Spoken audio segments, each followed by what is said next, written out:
Assalamu alaikum. Today we journey into the life of one of the most insightful companions of the Prophet Muhammad, may peace be upon him. He was a successful merchant who gave up his worldly pursuit and dedicated entirely to learning and teaching. He also became one of the Prophet's designated Quran teacher and a qazi later during the time of Hazrat Umar bin al-Khattab. He made his house a sanctuary of knowledge, reflection, and prayer. He was none other than Hazrat Abu Darda. So today we will have conversation with Dr. Saniyasnain Khan Saab on the lessons from the life of Hazrat Abu Darda. Let's go straight to him. Assalamu alaikum, Dr. Saab. वालेकुम सलाम। How are you, Dr. Saab? आप कैसे हैं? Alhamdulillah.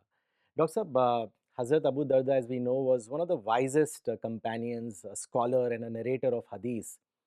So my first question is, please briefly tell us about Hazrat Abu Darda. बिस्मिल्लाहिर्रहमानिर्रहीम। Rabbi इश्रह ली सदरी व यस्सिर ली अमरी वहलुल उक़दतम मिन लिसानी यफ़क़हू क़ौली। As you have said, he was from Medina. He was a businessman, and his name was his actual name was Uwaymir, and his complete name was Uwaymir bin Zaid bin Qais al-Ansari. And some classical biographers and scholars described him as Al-Imam, Al-Qudwa, Al-Qazi, wa Sahibu Rasulullah sallallahu alayhi wasallam, Abu Darda, the Imam, the leader, the exemplar, the judge, the companion of the Prophet Abu Darda. So he was an authority on the Quran, and he was one of the most important narrators of hadith, and he narrated about 170 very important hadiths, Right. and some of his narrations are most fundamental hadiths he has narrated. And the Prophet called him Hakimul Ummah, meaning the wisest man of my community. And he was also known as a scholar of the Sahaba. And his wife Darda was one of the earliest Sahabiya. There are two Dardas, Darda Senior and Darda Junior, or Darda Al-Kubra, Darda Sughra. So the first wife passed away, Darda Senior. Then he married another lady who was also called Darda, but Darda Junior or Sughra. So Abu Darda was one of the few Sahaba who collected the Quranic revelation, which is called Jamul Quran, because when the Quran was revealed, it was revealed in 23 years. Right. So there were certain Sahabas who were collecting the Quran, writing it down, right from the Prophet. So during the Prophet's lifetime, the Quran was compiled. So he was one of those who compiled the Quran, and the Prophet listened the Quran from him also, and he also listened the entire Quran from the Prophet. So his son's name was Bilal ibn Abi Darda, and he became the judge, the Qazi of Damascus. And his daughter's name was Darda, and that's why he was known as Abu Darda. And in later stage of his life, he was known as ascetic Zahid, who has no interest in the worldly things, and he totally dedicated his life for the mission of the Prophet. That's a amazing description, Dr. Saab, that you gave about Hazrat Abu Darda. Dr. Saab, when Prophet migrated to Medina, he developed an institution of brotherhood in faith between the emigrants from Mecca and the helpers from Medina. That is between Muhajirun and the Ansar. And he paired them as brothers. This was done to promote unity, mutual care, and love. So during this pairing, he paired Hazrat Salman al Farsi and Hazrat Abu Darda as brothers in faith. There's a very interesting incident that when Hazrat Abu Darda became overly ascetic, then Hazrat Salman al Farsi advised him to maintain balance. Please tell us about this incident. Yeah, you have rightly said that Hazrat Salman Farsi radiallahu anh was the brother of Abu Darda, and uh, uh, once he came to the house of Abu Darda radiallahu anh, and Darda was not in good state. So he asked, فَقَالَ لَهَا مَا شَأْنُكِ, what is the matter with you? And Darda said, قالت أخوك أبو الدرداء ليس له حاجة في الدنيا. Your brother Abu Darda has no interest in worldly life. So his wife Darda complained to Salman Farsi about his excessive devotion, and that left little time for rest or for family. So when Abu Darda came, actually he was not present at that time. So when Abu Darda came, he brought some food for Salman Farsi, and he said, "Please have the food." Uh, and Salman Farsi said, "I will not eat until you eat." Right. So Abu Darda said, "But I am fasting." Yeah. And Salman said, "You must break your fast. This is a voluntary fast." Mm. So with reluctance, Abu Darda broke his fast, and both of them ate together. Then at night also he got up to pray, and Salman Farsi said, "No, sleep, Right. sleep for a while." In the night again he got up to pray, and again he said, "No, you sleep now." So when the Fajr time was near, then he woke him up that now you get up and you can pray now.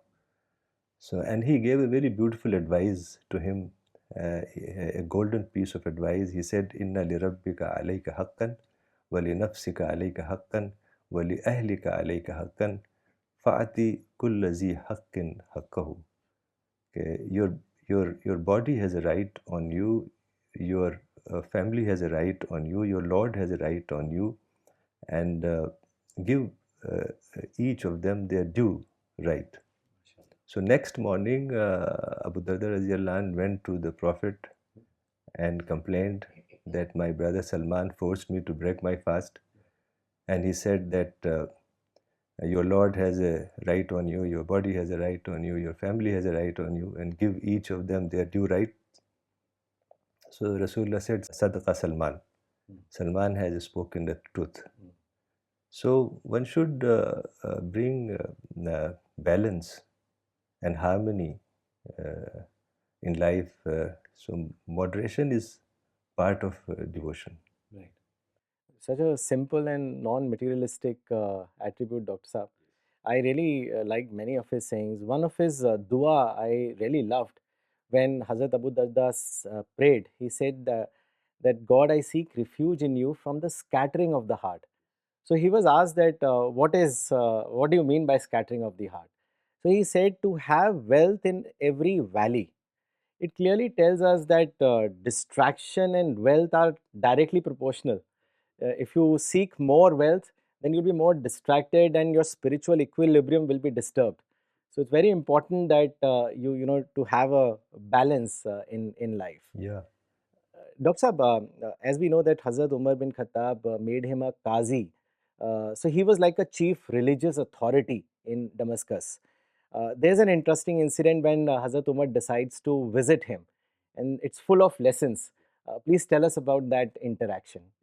The the incident which you told us, I also remember that he said that I even do not want to have a shop near the mosque of the Prophet. Okay. It will be very easy for me to go and on time for no prayer I will miss. Right. But even and I will get some profit also. Right. But even I don't want that kind of distraction. So Amazing. he wanted to completely dedicate his life to the cause So of the focused. mission. Absolutely. So this is also nice incident. Umar Raziallah anh visits one night to Abu Darda, and it was night time. The house was completely dark, so there was no lamp, there was nothing, no candle or anything, and silence filled in the place. So Abu Darda, Umar Raziallah anh was moving his hands, and he could feel nothing, just bare walls and rough floor. So, and Abu Darda Raziallahu anh was lying on the ground with only one thin sheet covering him, though it was a cold night. So Umar radiallahu anh was moved by this scene, and he said, "Why are you living like this, O Abu Darda?"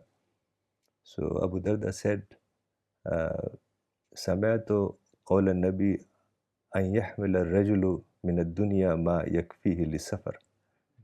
Have you not heard the saying of the Prophet that a man should carry from this world only only that which he needs for his journey? So, upon hearing this, tears welled up in the eyes of both of them. So, this moment was a powerful reminder uh, of the fleeting nature of life and the reality of the hereafter. Another narration from Abu Darda is very important. He said, أريد أن أحمل من الدنيا مقدار ما يحمل البعير. I wish to carry from this world only as much as a camel can carry. So his words reflected his total detachment from material possession and his constant focus on the journey to God. Uh, Dr. Saab, it's an amazing explanation for the importance of contentment. I mean, even though Hazrat Abu Darda house was bare, but his heart overflowed with faith, humility, and peace, and that kind of wealth never fades. Dr. Saab, in extension to what you just explained, and you also mentioned at the beginning of the conversation that he was also a Zahid, that is an ascetic. Please tell us about more about who is a Zahid, and what are the kind of learnings that we can derive from them. Yeah, there is a narration. Hassan ibn Atiyah reported that some friends of Abu Darda stayed as his guests. So they were surprised to see that there was hardly anything in the house. And they asked, "Where have you sent your belongings?" So Abu Darda radiallahu anh replied, "Qala inna lana daran nantaqilu ilayha." We have a home to which we have moved all our belongings, meaning the hereafter. قدمنا قدمنا ولهفنا إليها. We have already sent ahead our provisions and beddings to it. وإن بين أيدينا عقبة كَوُودًا. And before us lies a steep and difficult journey. المخف فيها خير من المثقل. It's very important. He said, the one who is light in worldly burden will fare better in crossing it than the one who is heavy. So his words captured the essence of his spiritual vision. He saw the world as a temporary lodging and the hereafter as the true uh, abode for preparation. To him, renunciation was the ability to travel lightly towards God. Dr. Saab, I was reading this book, Softening of the Heart by Abdullah ibn Mubarak, and he explained something similar to this about a Zahid. It's a very interesting narration that he cited of the one of the great scholars of early Islamic period, Ibn Qudama. And he's mentioned about an unforgettable simile that a person wants to enter the palace of a great king in order to meet the king, but even though the door is wide open, he cannot enter because there is a vicious dog at the entrance. Oh, I see. So, what he does is he throws a scrap of bread and the dog runs towards it, and the access to the palace is open. So, the narrator says that here the dog represents the Satan, and the scrap of bread is this world, and the king is the God.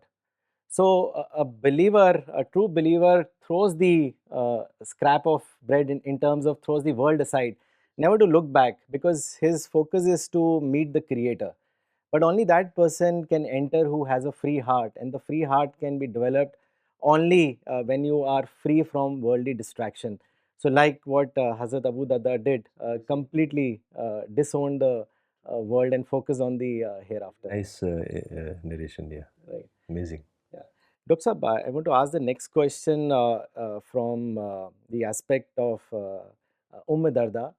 She used to mention that Hazrat Abu Darda used to do a frequent act during night worship. So, if you could explain that. Yeah, there is a narration from Ibn Abdullah ibn Utbah. He once asked Darda, the wife of Abu Darda radiallahu anh, he asked that what was Abu Darda's most frequent form of worship. So she said, at-tafakkur wal-itibar, reflection and contemplation. Abu Darda used to spend long hours thinking deeply about God's signs in the creation and the meaning of life. For him, the great form of worship was tafakkur, the awakening of mind and heart through thinking. And he would say, tafakkuru sa'atin khairum min qiyami layla. A moment of reflection is better than uh, praying throughout the night. This shows that true realization of creator can only happen through thinking, contemplation, tadabbur, deeper awareness, tawassum, ta'akkul, and reflection and contemplation, as mentioned by Abu Darda, means immersing oneself in the world of the Quran, thinking deeply about its wisdom, trying to understand its inner meanings. And the Prophet ﷺ said, Min kulli ayatin minha zahirun wa batan. And every verse has an outer meaning and it has an inner meaning. Right. So, inner meaning is the important aspect of the Quran. And without this reflection, worship, worship becomes empty form where repetition of words without spirit. But when contemplation is present, every act of worship, prayer, hajj, dua, zakat, fasting becomes alive with awareness of love of the Creator. And there is another narration that one day the Prophet sat down and took a dry twig and he shook off the leaves. And the Prophet said to Abu Darda radiallahu anh, Inna qawla la ilaha illallah wallahu akbar walhamdulillah wa subhanallah yahuttu al khataya kama yahuttu warqu hazihi shajra.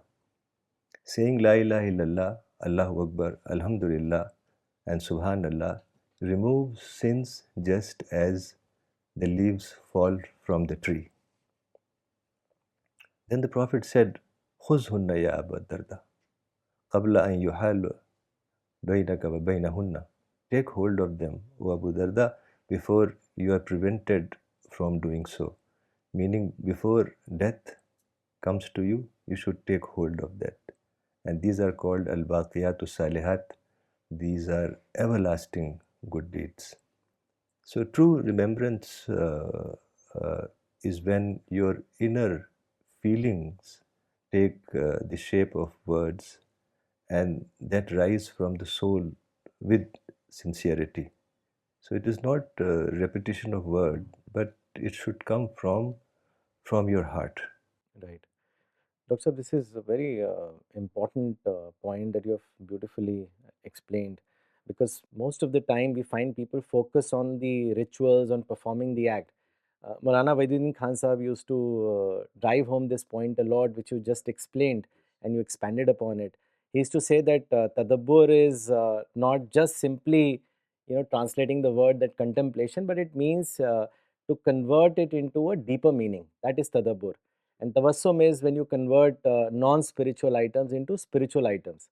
And if you develop this art of conversion, then you develop ala marifat, higher God realization. So this is a very important point that you highlighted, Dr. Saab, and we must bring this in our thought process, that merely performing the act is not sufficient. The spirit behind it is the most important aspect of it. Dr. Saab, there is one incident when Hazrat Abu Darda cried all through the night and he prayed to Allah to beautify his character. And that surprised Darda quite a bit. Please tell us about that. Yeah, there's a very nice narration. It is Darda has described it, and Darda qalat, from Darda, who said, "Qama Abu Darda laylatan yusalli." Uh, Abu Darda stood up one night to pray. فَقُمْتُ مَعَهُ فَجَعَلَ يَبْكِي. I also uh, stood to pray with him, and he began to cry. ثم قال اللهم كما حسنت خلقي فحسن خلقي. And he said, "O Allah, just as you beautified my outward form, so beautify my inner character as well." Right. فما زال يدعو بها حتى أصبح. He continued making this dua until Fajr prayer. So she was surprised and she said, "Ya Aba Darda, ما كان دعاؤك منذ الليل إلا في حسن الخلق." So Umm Darda said, "Oh Abu Darda, did you spend the entire night praying only for good character? Meaning you had no other thing to pray for?" So Abu Darda Raziallahu anh says, "Ya Umm Darda, innal mu'mina la yazalu yahsunu khuluqahu hatta yadkhilahu Allahu bihil jannah." Oh Darda, the believer continues improving, continues working on his character until Allah enters him to paradise because of it.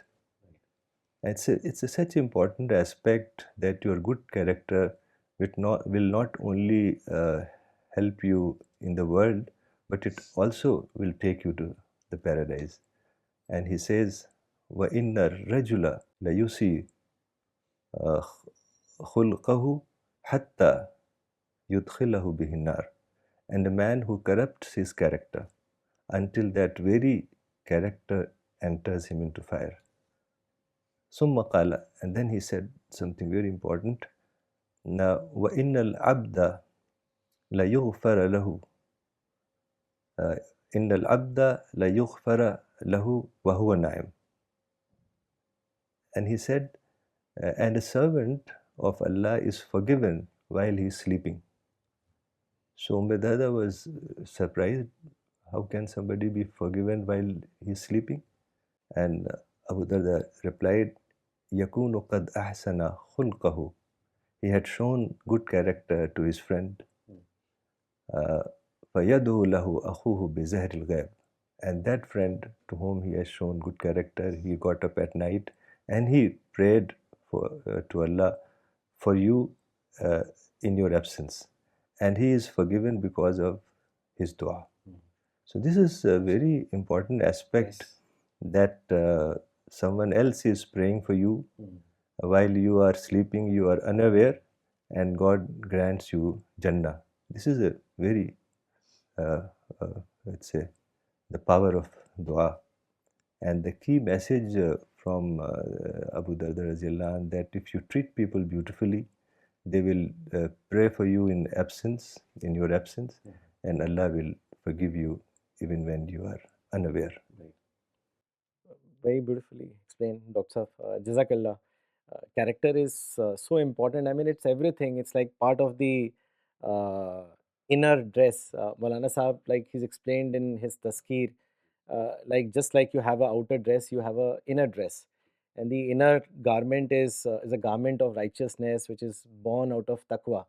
So just as we cover our outer body, taqwa covers our soul and protects us from Satan and purifies us and makes us fit for paradise. Dr. Sahab, there is one dua that Prophet Muhammad Sallallahu Alaihi Wasallam made, and Hazrat Abu Darda narrated it, expressing complete trust in Allah. Please tell us about the deeper meaning of that dua. Sure. Yes, Abu Darda Raziallahu anha narrated that the Prophet has said, "Man qala kulla yawmin hina yusbahu wa yumsi sab'a marrat." Whoever says every morning and evening 7 times, Hasbi Allah la ilaha illahu, Allah is sufficient for me, there is no deity but Him. Alayhi tawakkaltu, in Him I place my trust. Wahuwa Rabbul Arshil Azim, and He is the Lord of the mighty throne. Kafahullahu ma ahammahu min amri dunya wal akhirah. Allah will suffice him in whatever concerns him of this world and the hereafter.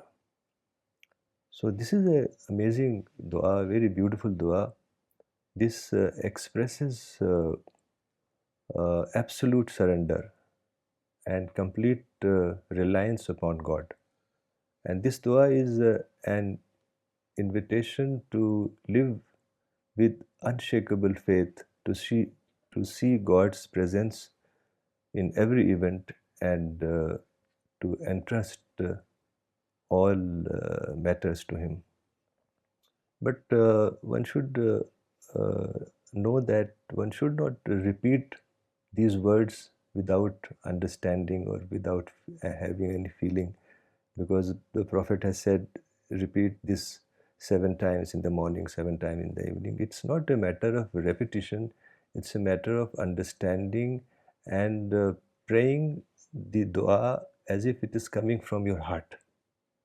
If you are just verbal repetition, then there is not much benefit. So दुआ यानी दुआ जो है वो आपके दिल की आवाज़ होनी चाहिए, तो ज़ुबान से अदा किए हुए कलिमात नहीं है। जब तक दिल से वो गहरी कैफियत बेदार ना हो और उस कैफियत के दौरान कुछ अल्फाज निकल जाएं, ज़रूरी नहीं है कि यही सही एग्जैक्टली यही अल्फाज निकले, बल्कि कुछ अल्फाज निकले अल्लाह को पुकारने के लिए, तो वही यानी गहरी दुआ है। चूँकि लोगों को समझाने के लिए रसूलुल्लाह किस तरह की हदीसें आती हैं कि 7 बार ये कहो, 7 बार ये कहो। It doesn't mean that you have to repeat exactly without any spirit. So the spirit is more important than the words. Right. Yeah. Dr. Saab, it is said like you should not speak ill behind someone's back. But there is one virtue which, if you do behind someone's back, it is considered as an act of goodness, and angels record it, and God multiplies it, and that is praying in someone's absence. You also gave a hint of it in one of your answers. So please tell us, what are the virtues of praying in someone's absence? Yeah, there is a very nice narration.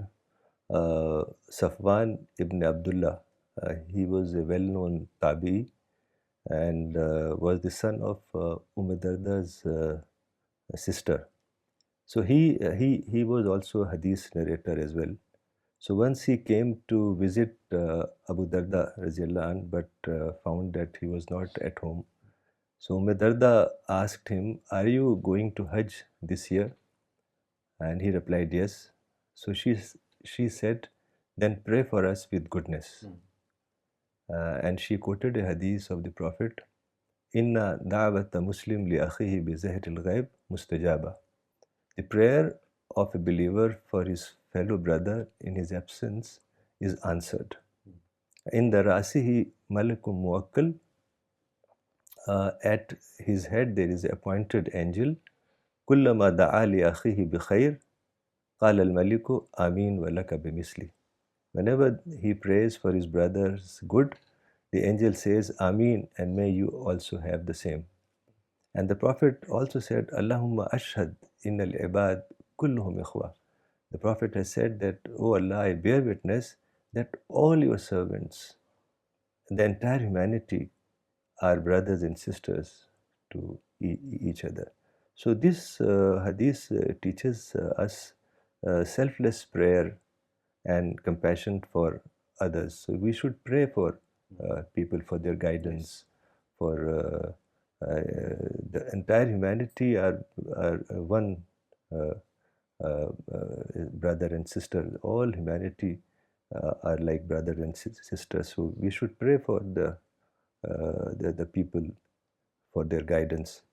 And a believer's heart should always be filled with concern and welfare and guidance for the people. The Prophet ﷺ used to say, "La yu'minu ahadukum hatta yuhibbu li akhihi ma yuhibbu li nafsi." None of you truly believe until he loves for his brother what he loves for himself. Thus, the true believer is a well-wisher of the humanity, one who prays for others even when they are unaware of it. So this is important aspect that also conveying the message of the Quran, we should pray for people that they understand the message, because in the hadith we find that in those days there was no printed copy. Now we have a printed copy, we give Quran or Maulana's books and so on, but Sahaba used to uh, recite the passages of the Quran. Tala alayhim al-Quran wa arada alayhim al-Islam. That they recited the Quran and they presented Islam. So now it has become so easy for us that we explain and we can give a book also so that people can understand. So this is the well-wishing for the humanity is very important. Yes, absolutely. Dr. Sahab, there is one very famous hadith which Hazrat Abu Darda narrated about helping the poor. So, what does that hadith teaches us? Please tell us about that. Yeah, this is an important prayer hadith which Abu Darda Raziyallah narrated. أبغوني ضعفاءكم فإنما ترزقون وتنصرون بضعفائكم. Seek me among the poor, the weak ones. As the way you treat the weak ones, you are given support and sustenance from Allah. So the Prophet is teaching here that poor, humble, and weak among the community are often the source of divine mercy, blessing, and grace. Their sincerity, their patience, and prayer attract God's help in a way unseen to the worldly mind. So, when a community serves its weak members, it invites divine help and divine protection. And Dr. Sahab, when a society honors its weak, then God honors that society, and blessings of God descend upon those people. So it's very important. Dr. Sahab, the companions of Abu Darda praised him not because he was very knowledgeable, but because he lived in Islam. So please tell us about some of the testimonies, how the other Sahabas talked about Hazrat Abu Darda, and what can we learn from it? Yes, many Sahabas uh, talked about Abu Darda, like when Mu'adh ibn Jabal Raziyallah and was passing away, he said, Iltasimul ilma in the arbatin, Abi Darda wa Salman Farsi wa Ibn Mas'ud wa Abdullah bin Salam. Seek knowledge from four, Abu Darda, Salman Farsi, Ibn Mas'ud, and Abdullah ibn Salam Raziyallahu anhum.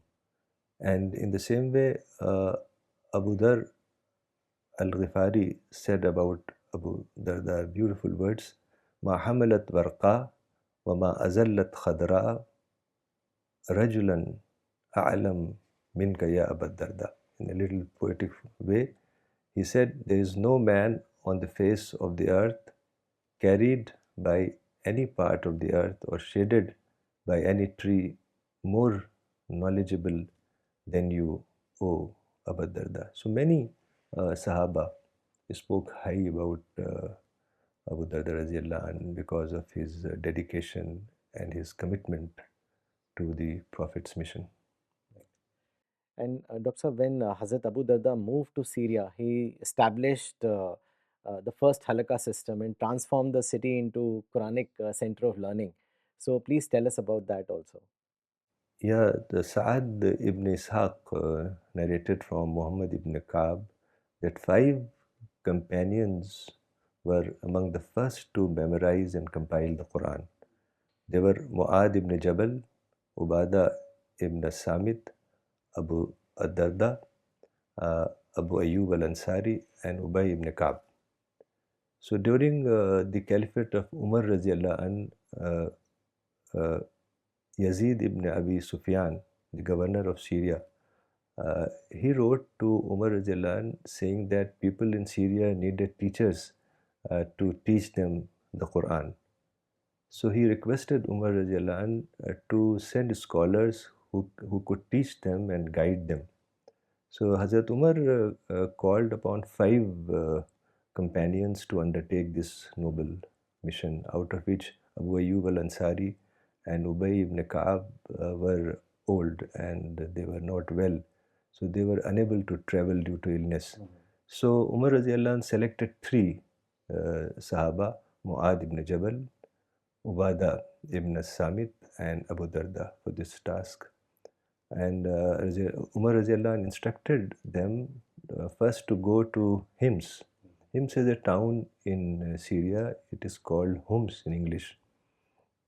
And begin teaching there. And he said, when you taught people in Hims, then move to Damascus and Palestine.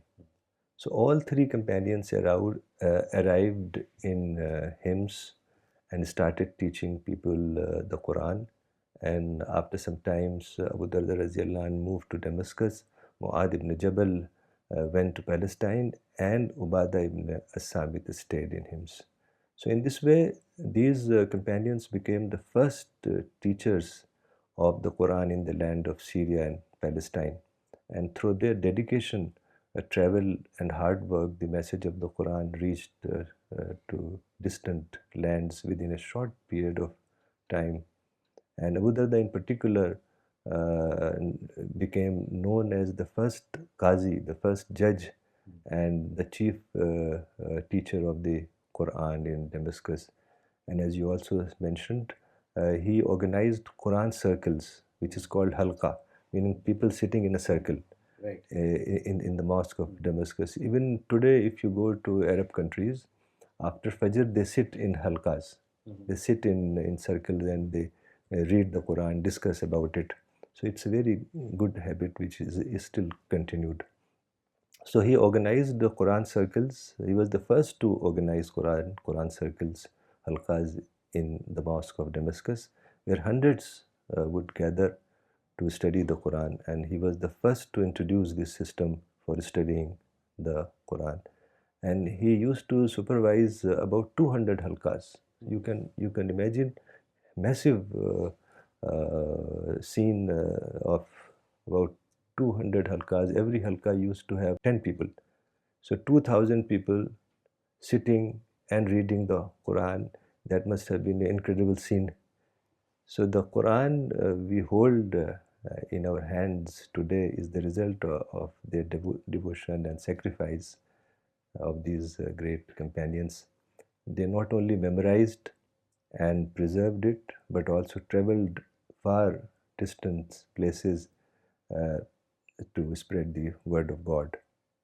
So they were the torch bearer of divine guidance, and their lives remind us that the Quran was spread by the sacrifice of these great Sahaba. May Allah be pleased with them. Raziyallahu anhu ajmain. I mean, and these mosques are preserved, Dr. Saab, as of now. Yeah, the mosque is still there. Yeah. Pictures are also available of. Yes. Yeah. Dr. Saab, why is seeking knowledge so important in Islam? To the extent that Allah has promised paradise for those who pursue it. Yeah, absolutely. Such an important thing. And there's a narration from Kathir bin Qais. قال كنت جالسا مع أبي الدرداء in Masjid Dimashq. We were sitting with Abu Darda in the mosque of Dimashq. فجاء رجل فقال يا أبا الدرداء إني جئتك من مدينة. A man comes and says that I have come from Medina, from the Prophet's city. لحديث بلغني أنك تحدث عن رسول الله صلى الله عليه وسلم ما جئت لحاجة. That I have come to know that you narrate hadith from the Prophet, and I have not come for any other purpose. So Abu Darda radiallahu anh was surprised, and he said, you have come for no other purpose. Right. You have just come to know this hadith. And then Hazrat Abu Darda said, Abshir, good news for you. He said, قال فإني سمعت رسول الله صلى الله عليه وسلم, I have heard from the Prophet, من سلك طريقا يطلب فيه علما سلك الله به طريقا من طرق الجنة. Abu Darda said that the Prophet has said, whoever travels a path seeking knowledge, Allah will make him to travel a path from paradise. And he said, وَإِنَّ الْمَلَائِكَةَ لَتَدْعُ أَجْنِحَتَهَا رِضًا لِطَالِبِ الْعِلْمِ. And indeed, the angels lower their wings out of pleasure for the seeker of knowledge. وَإِنَّ الْعَالِمَ لَيَسْتَغْفِرُ لَهُ مَنْ فِي السَّمَاوَاتِ وَمَنْ فِي الْأَرْضِ وَالْحِيتَانُ فِي جَوْفِ الْمَاءِ. And truly everyone in the heavens and earth ask forgiveness for the scholar, even the fish in the depths of the sea. And the superiority, وَإِنَّ الْفَضْلُ الْعَالِمِ عَلَى الْعَابِدِ كَفَضْلِ الْقَمَرِ لَيْلَةَ الْبَدْرِ عَلَى سَائِرِ الْكَوَاكِبِ. And the superiority of the scholar over the devout worshipper is like the superiority of a full moon on a clear night over all the stars. وَإِنَّ الْعُلَمَاءَ وَرَثَةُ الْأَنْبِيَاءِ. And the scholars are the heirs of the prophets. وَإِنَّ الْأَنْبِيَاءَ لَمْ يُوَرِّثُوا دِينَارًا وَلَا دِرْهَمًا. And the prophets did not leave behind dinar or dirham, meaning any wealth, but they left knowledge. So whoever takes it has taken an abundant share. So seeking knowledge helps a believer understand God and His creation plan and grow in character. That's why those who dedicate themselves to learning are highly honored in Islam. Dr. Saab, another significant thing that we learn from his life is on his choice for his daughter's marriage.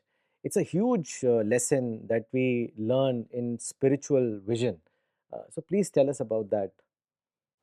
Um, yes, Muawiyah, who was the governor of Syria, once asked Abu Darda to give his daughter in marriage to his son Yazid, and Abu Darda politely declined the offer and instead married her to a young man who was not a wealthy man, but his devotion and character pleased him. So people were surprised and they asked why you have done that. And Abu Darda replied, I do not want my daughter to live in palaces where servants stand everywhere to serve her and surrounded by glamour and luxury. So, what will become her religion then? So, how will her faith and her devotion to God remain safe in such an environment? So, his reply reflected his deep understanding that luxury, comfort, and spiritual depth cannot coexist. This is a amazing thing that he turned down the offer from the caliph only because of this reason. Dr. Maulana used to speak a lot about the intellectual partnership between a husband and wife. That is the most important thing, and how you can make your marriage into a super marriage.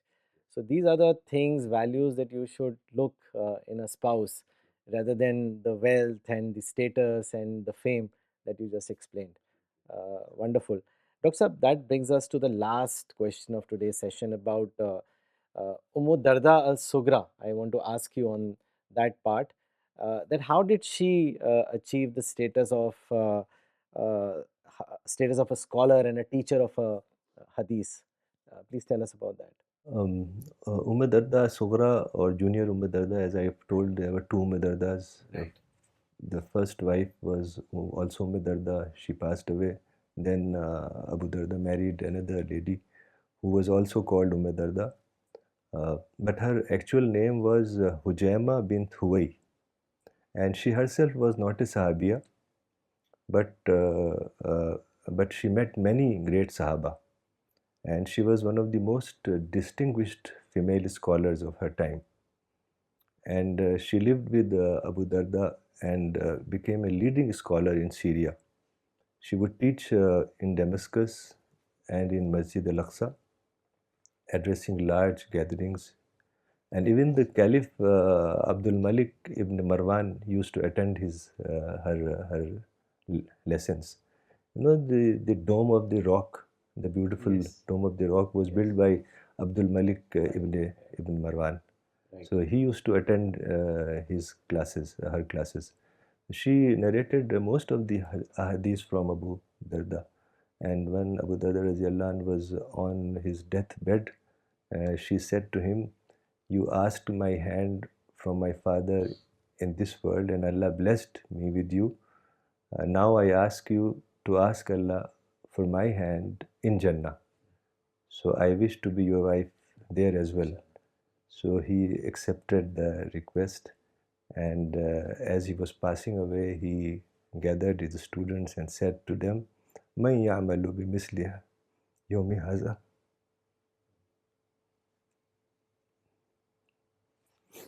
"Man ya'malu bimisli yawmi haza." Who will prepare himself for a day like this? He means he meant that I am about to die. You should prepare yourself for this day, which will surely come upon you.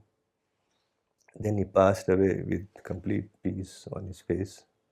And after death, many people sought to marry Darda Asogra due to her knowledge, due to her virtue and dignity.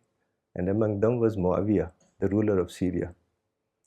And she declined the offer and said, "I am already engaged to Abu Darda in paradise." So in Damascus, there is a mosque called Masjid Abu Darda. I'd like to show the Yes, photo please, Doctor. That'll be wonderful.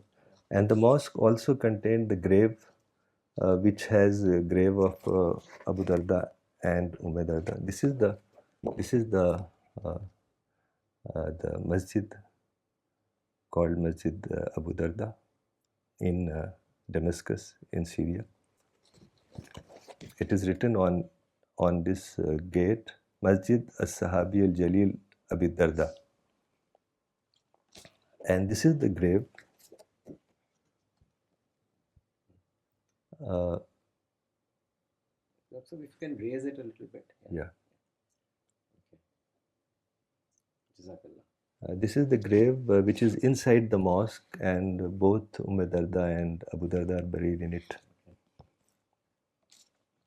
So Abu Darda was not only a preserver of the Quran, he understood its depth, he lived it and promoted it and worked for it and penetrated in its truth. But unfortunately, the Ummah has abandoned the path of Abu Darda. यानी मौलाना को हमने देखा है पूरी ज़िंदगी कि वो भी अबू दरदा मॉडल पे ही थे. बिल्कुल, एब्सोल्युटली डॉक्टर साहब.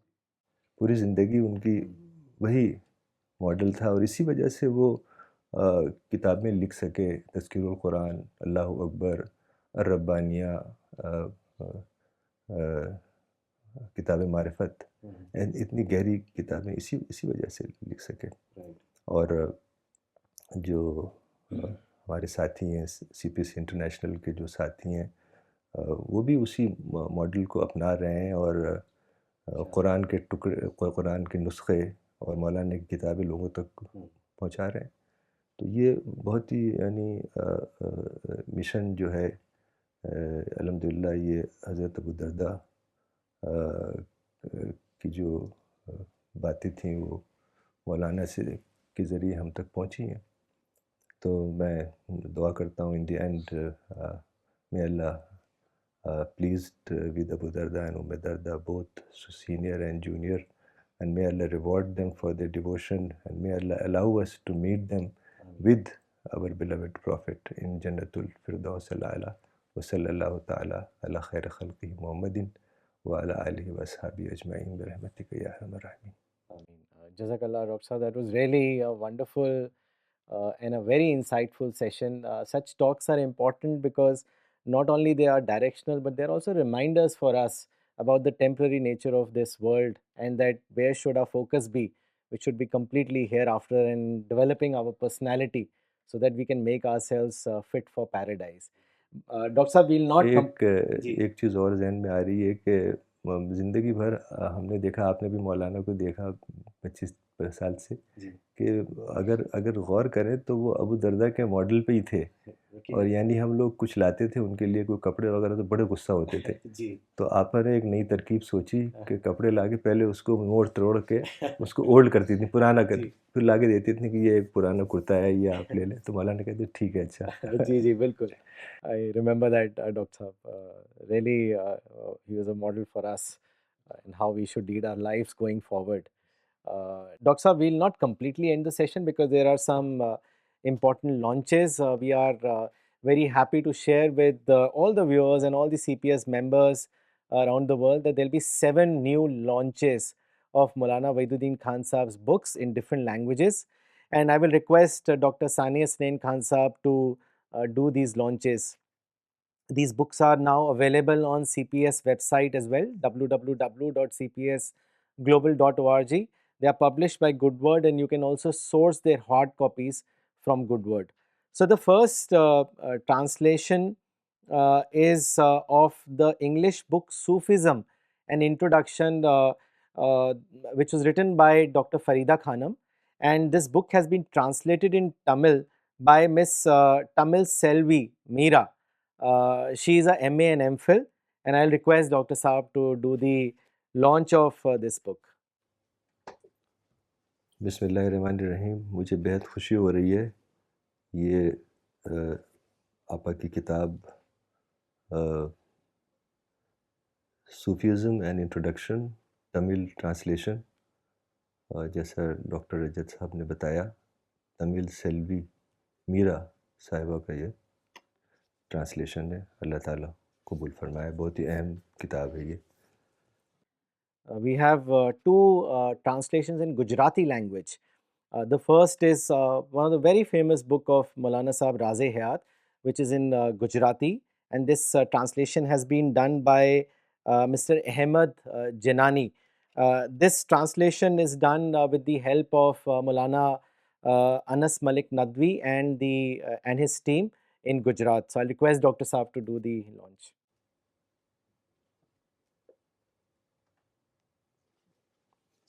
मुझे बेहद खुशी हो रही है, ये मौलाना की अहम तरीन किताबों में से है, राज़ हयात, इसका गुजराती ट्रांसलेशन, जो कि अहमद गिनानी साहब ने किया है, और मौलाना अनस मलिक नदवी और गुजरात की टीम ने इसमें ताउन किया। अल्लाह ताला जज़ाए खैर अता फरमाए। Another very important work of Maulana Saab, which helps us lead a life full of spirituality and direction, which is Quranic wisdom. This is now available in Gujarati language. This translation has been done by again Ahmed Ginani and Mr. Yunus Parmar with the help of Maulana Anas Malik Nadwi and the team and the Gujarat team. माशाल्लाह, ये तो मौलाना की बहुत ही अहम किताब है, Quranic wisdom. इसका translation Gujarati में अहमद गिनानी साहब और यूनुस परमार और मौलाना अनस मलिक नदवी और गुजराती टीम ने इसमें ताउन किया। अल्लाह ताला जज़ाए खैर अता फरमाए। Another translation of Aakhri Safar, which has been done by Bangalore team by Miss Mazharun Nisa. And I will request Dr. Saab to launch this translation in English of Aakhri Safar.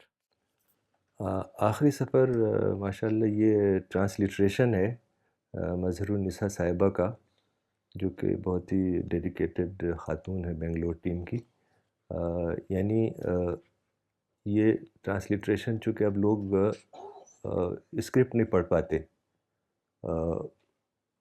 Urdu, तो उसको English script में, जैसे Roman English, जैसे इसमें लिखा हुआ है कि इस किताब में मुसन्निफ़ ने दुनिया की मौजूदा हालात का जायज़ा लिया है। ये इंग्लिश में लिखा है, यानी रोमन में। तो अब ये लोगों के लिए आसान है, क्योंकि हर हर हर शख्स अब उर्दू नहीं समझता, तो इस तरह से अगर किताबें आएँ तो इससे मैं समझता हूँ कि काफ़ी लोगों को फ़ायदा होगा। जज़ाकल्लाह। Uh, we are also launching Urdu and English of the same title. The Urdu title Watan Se Mohabbat of Maulana's Urdu articles. So I will request Dr. Saab to do the launch.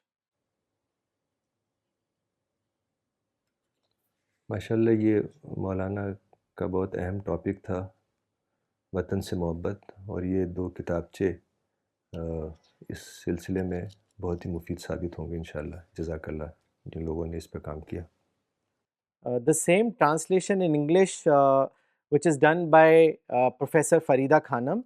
The title is The Spirit of Patriotism, Love for Country That Embraces All Identities. Very important book. I will request Dr. Saab to do the launch. The spirit of patriotism, love for country that embraces all identities.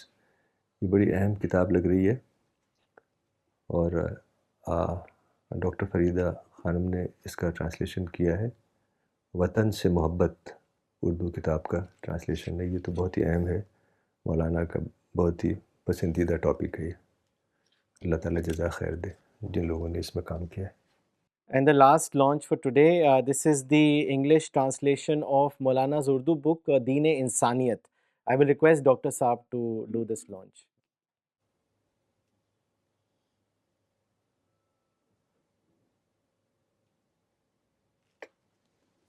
और ये अभी मेरे पास spirit of Islam जो latest है वो आया, मैं चाहता हूँ इसको भी लॉन्च किया जाए।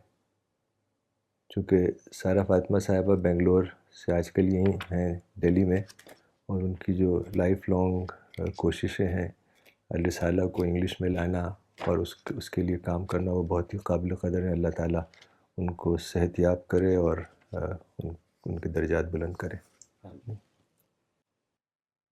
Thank you, Dr. Saab, for taking the session today and also doing the important launches. Jazakallah. We will end this session today and we'll be back next Sunday by 10:30 a.m. Thank you.